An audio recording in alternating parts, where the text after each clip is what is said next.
Yeah, there are so many ontological traditions around the world, some of which have some kind of power privileges over the others, especially those colonizers who over colonized epistemes.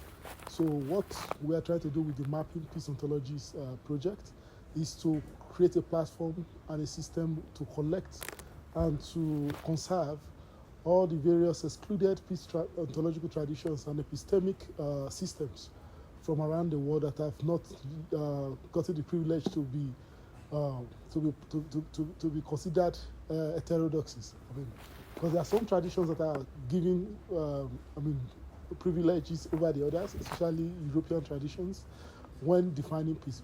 So the assumption, there is a kind of implicit assumptions uh, that people, when they mention the word peace, that they mean peace, as in they mean peace qua peace. Peace in the real sense of being as ontological or phenomenological entity rather. So what we are trying to do is to also, because we recognize the fact that there are some instances of linguistics mutuality where people have they share kind of mutuality around cognition when a particular term or linguistic terms are being used or conceptualized.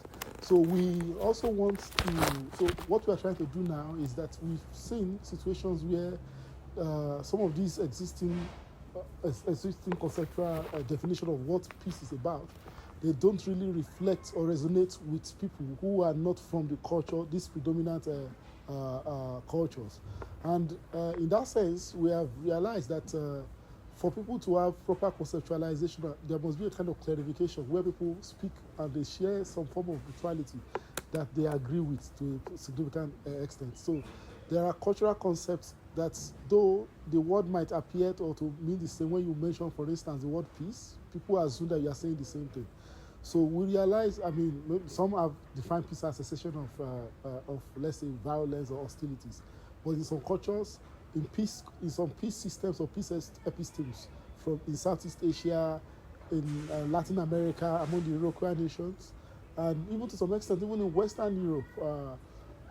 So this definition is a little bit complex. So we are aware of these complexities, and what we are trying to do is to create an opportunity for symbols, for songs, for non-textual, or even performative piece, some level of, artifact that we can get to reconstruct or to provide an opportunity for people to a place where an hub where people can come to when they want to understand or cultural definitions, cultural meanings, and we are not also unaware that these meanings keep shifting due to their interactions with other culture. But the basic essence of society, of some of the philosophies that people hold on to, they are being driven or determined largely by the way they conceive or by the way the society or the culture conceive of this concept. So that is what we are trying to do.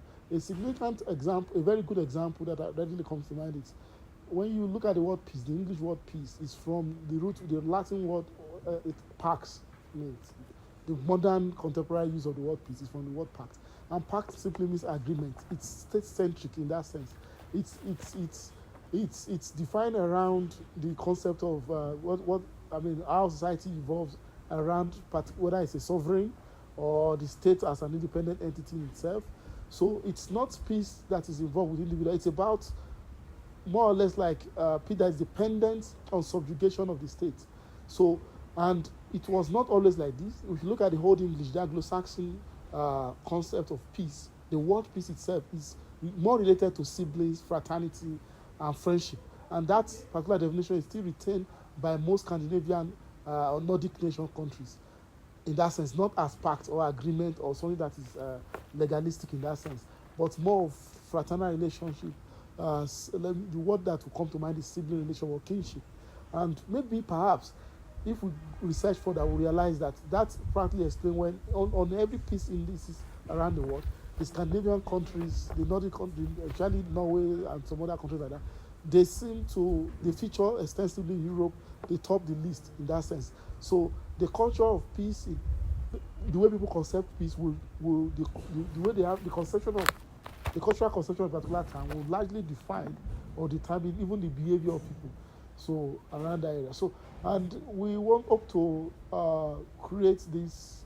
We are starting with various communities, selected communities in Global South, and we hope to have a kind of extensive mapping that will accommodate not only text, original transliterations or translations, or we also want to collect philosophies of these people by people on the ground, rather than focusing on the least definition or theorization of what the concept or reimagination of what the concept should be. So that is what we try to do with this particular project. Thank you.